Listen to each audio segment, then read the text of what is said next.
Bala piratang nanutok ng palakol at nagnakaw pa. Ganyan daw ang ginawa ng Chinese Coast Guard sa mga tauhan ng Philippine Navy sa Ayungin Shoal. Nakapagtimpi naman ang mga sundalong Pilipino bagamat binuhusan din nila ng tubig ang mga agresibong Chino. Ang aktual na video ng ginian sa dagat, panoorin sa report ni Brian Basa. Yan ang sigaw at ipinaglaban ng mga sundalo ng Philippine Navy nang salakayin sila ng China Coast Guard sa Ayungin Shoal nitong Lunes. Pinalibutan at inipit ng mga Chino ang rigid-hulled inflatable boat ng Philippine Navy.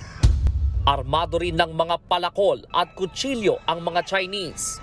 Gumanti naman ang ating mga sundalo at binuhusan nila ng tubig ang mga Chino.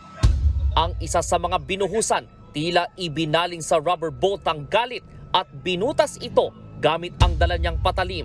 Ang iba nating bangka, pinagbubutas din ng China. Itinali rin ng mga Chinese ang kanilang bangka sa rubber boat ng mga Pinoy.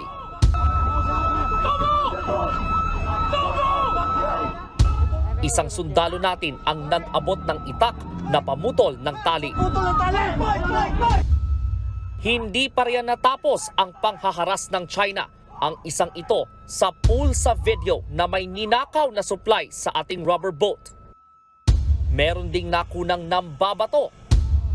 Sa gitna ng girian, nirespondihan ng isang sundalo si Seaman First Class Underwater Operator Jeffrey Facundo na naputulan ng daliri matapos maipit sa rubber boat nang bigla silang banggain ng China Coast Guard.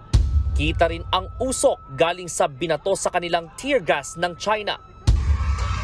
Isa ring speedboat ang pinang-araro sa mga Pilipinong sundalo.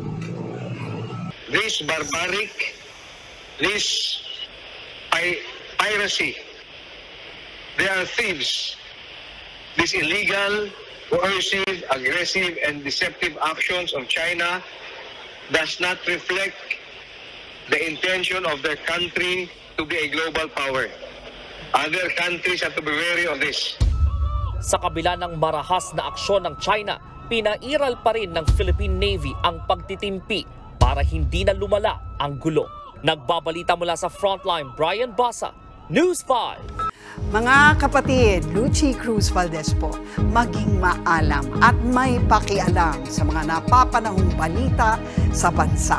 Tumutok at mag-subscribe sa News 5 social media pages.